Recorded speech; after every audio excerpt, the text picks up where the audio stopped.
मेरी प्रिय बच्ची, तुम्हें संदेश अगर यह प्राप्त हुआ है क्योंकि तुम्हारा भाग्य अब बदलने वाला है। यह संदेश एक प्रमाण है कि अब तुम्हारे जीवन में भाग्य उदय होने का समय आ गया है। मेरी प्रिय बच्ची, यदि तुम अपने भाग्य के उदय करना चाहते हो और दिव्य शक्तियों से जुड़ना चाहते हो तो अभी 777 अंक लिखो और यह पुष्टि अवश्य करो कि तुम अपने भाग्य को बदलना चाहते हो। मेरी प्रिय, कोई ऐसा व्यक्ति है जिसे लेकर तुमने बहुत विचार किया है और मैं तुम्हें बता देना चाहता हूं कि वह भी तुम्हारे बारे में बहुत ही ज्यादा सोच विचार कर रहा है। तुम दोनों एक दूसरे के लिए निरंतर विचार किए जा रहे हो। मेरी प्रिय, तुम्हें उस व्यक्ति की ऊर्जा से मिलाने का अब समय आ गया है। तुमने जो भी कल्पनाएं की हैं, उसे लेकर जो भी विचार किया है, जो भी विचार अपने मन में तुमने उत्पन्न किए हैं, उस पर अमल करने का समय अब आ गया है। वह निरंतर तुम्हारे बारे में ही सोच रहा है। यह कोई साधारण बात तो नहीं है, वास्तव में यह एक बहुत बड़ी बात है, क्योंकि तुम दोनों का ही रिश्ता पिछले जन्म से जुड़ा हुआ है। पिछले जन्म से ही तुम दोनों का एक गहरा नाता रहा है। इसलिए तुम दोनों के बीच ऐसी ऊर्जा देखने को मिलती है, ऐसी ऊर्जा देखने को मिल रही है, ऐसी ऊर्जा का आदान प्रदान हो रहा है कि तुम दोनों ही आत्मा एक दूसरे से जुड़ाव को महसूस कर रही है। वास्तव में यह जुड़ाव होना भी आवश्यक है, क्योंकि ऐसा होने से ही तुम दोनों का भावनात्मक एक साथ और एक साथ भाग्य का उदय होगा। तुम्हारे मन में बहुत सी यादें पनप रही हैं। तुम्हें कई बार बहुत हिचकियां भी आती हैं। इसका कारण यह है कि वह निरंतर तुम्हें याद कर रहा है। कुछ समय से उसके मन में कुछ बातों को लेकर गहरी सोच बनी हुई है। इसलिए वह सदैव तुमको बहुत याद करता है। वह तुमको अत्यधिक याद करता है। वह निरंतर तुम्हारे बारे में विभिन्न प्रकार की कल्पनाएं कर रहा है, तुम्हारे बारे में बहुत सोच रहा है और इसीलिए तुम दोनों का मिलन करा देना बहुत आवश्यक हो गया है, क्योंकि कुछ ऐसी नकारात्मक ऊर्जा है जो तुम्हारे जीवन पर हावी होती जा रही है, जो तुम दूसरों से अलग करने का अथक प्रयत्न कर रही है। और यह नकारात्मक ऊर्जा कुछ तुम्हारे विचार से और कुछ उन लोगों से उत्पन्न हो रही है जो तुम्हें आगे बढ़ते हुए नहीं देखना चाहते, जो नहीं चाहते कि तुम्हारा जीवन कभी बेहतर हो, जो नहीं चाहते कि तुम्हारा प्रेम कभी सफल हो। लेकिन मेरे बच्चे, मैं चाहता हूं कि तुम अपने जीवन में आगे बढ़ो। तुम उस ऊर्जा को ग्रहण करो जो ऊर्जा तुम्हें आगे बढ़ने में मदद करे। तुम इस ऊर्जा को ग्रहण करने चाहते हो तो अभी 111 अवश्य ही लिख देना। इस अंक को लिखते ही तुम्हारी पुष्टि हो जाएगी। इस बात की पुष्टि करने के लिए तुम्हें अपने मन में कुछ वाक्यों को दोहराना है, जो इस प्रकार हैं। तुम्हें कहना होगा कि हे ईश्वर, मैं सकारात्मक ऊर्जा को ग्रहण करने के बहुत करीब हूँ। मैं सकारात्मक प्रेम की, सकारात्मक धन की, सकारात्मक जीवन की ऊर्जा को आकर्षित करने का इच्छुक हूँ। इसलिए मेरे मूल आधार से लेके आज्ञा चक्र तक को खोल दिया जाए, ताकि मैं सभी प्रकार की सकारात्मक ऊर्जा को ग्रहण करने में सक्षम हो पाऊं। इसके अलावा हे प्रभु,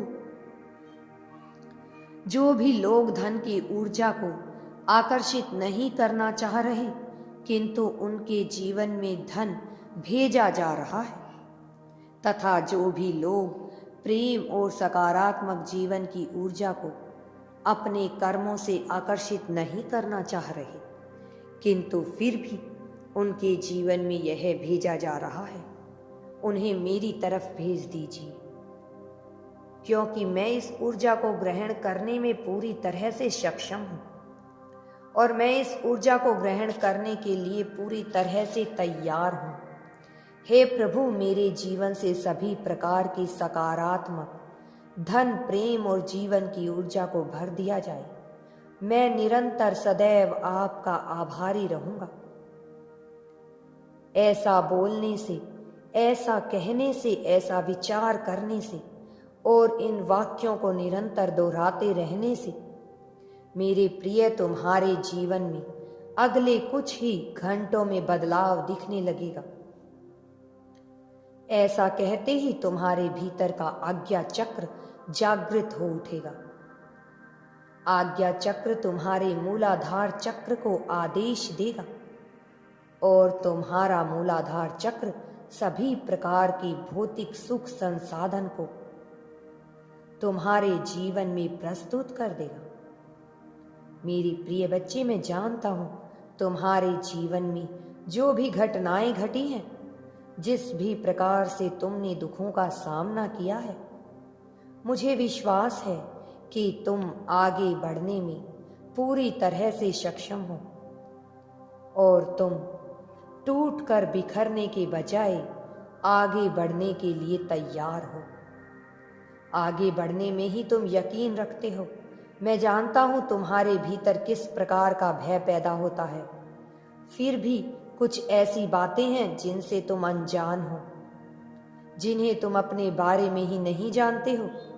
क्या तुम्हें ज्ञात है कि तुम किसी भी प्रकार की परिस्थिति से लड़ने में पूरी तरह से सक्षम हो? शुरुआत में भले ही तुम्हें विभिन्न प्रकार के भय नजर आते हो, असुरक्षा की भावना तुम्हें घेर लेती हो, लेकिन जैसे जैसे तुम उस मार्ग पर आगे बढ़ते रहते हो, तुम्हारे अंदर का आत्मविश्वास जागृत होने लगता है। बहुत सी ऐसी परिस्थितियां आई जब तुम टूटकर बिखरने ही वाले थे, लेकिन तुमने अंततः हार नहीं मानी। भले ही तुम्हारे भीतर भय का पूरा ज्वालामुखी उमड़ पड़ा हो, फिर भी तुमने हार नहीं मानी थी और यही कारण है कि तुम इस मायावी छली मिथ्या संसार में भी आगे बढ़ते जा रहे हो। बहुत से ऐसे अवसर आए जहां पर तुम्हारे अलावा यदि कोई और व्यक्ति होता तो वह पूरी तरह से निराश होकर थक कर बैठ जाता। कई बार तुम्हें उम्मीद की कोई किरण दिखाई भी नहीं दी, लेकिन उसके बावजूद तुम लड़ते रहे। भले ही तुम डर में रहे, भय में जिए, लेकिन तुम लड़ते रहे, तुम आगे बढ़ते रहे। तुमने पीछे देखने के बजाय आगे बढ़ना उचित समझा और तुम्हारा यह गुण मुझे अति प्रिय है, क्योंकि यह वीरवाल की निशानी है, यह बलवान की निशानी है। तुमने अपने शौर्य का परिचय दे दिया, तुमने अपने शौर्य का परिचय अवश्य ही दिया है। अब समय आ गया है कि तुम अपनी मानवता का भी परिचय दो और बेहतर तरीके से दो, क्योंकि तुम्हारे भीतर प्रेम और करुणा भरी पड़ी है। लेकिन नेतृत्व करने की क्षमता में यह कई बार बाधक भी साबित होती है। तुम्हें यह साबित करना है कि तुम करुणा और दया का भाव रखकर भी नेतृत्व करने की पूरी क्षमता रखते हो। मेरे प्रिय, तुम्हारे जीवन में जीत पहले ही तय कर दी गई है, इसलिए तुम्हें जीतने से कोई नहीं रोक सकता। लेकिन यह जीत तुम्हारे कर्म का निर्धारण अवश्य ही करेंगे। कई बार मनुष्य जीत कर भी हार जाता है, क्योंकि वह अपने कर्मों को बलिदान कर देता है, वह अपने कर्मों की बलि चढ़ा देता है। तुम्हें चुनाव करना होगा। विभिन्न परिस्थितियों में यह चुनना होगा कि तुम करुणा और प्रेम दया भाव रखते हुए भी नेतृत्व कर सकते हो। तुम्हें यह दर्शाना होगा कि तुम में विभिन्न प्रकार की प्रतिभाएं मौजूद हैं। तुम यह तभी कर सकते हो जब यूनिवर्स पर विश्वास कर सकते हो। यदि तुम यूनिवर्स पर विश्वास करते हो तो कमेंट में धन्यवाद यूनिवर्स लिखकर चैनल को सब्सक्राइब करो। तुम्हारा कल्याण होगा, तुम्हारा जीवन सुखमय और समृद्ध बन जाएगा।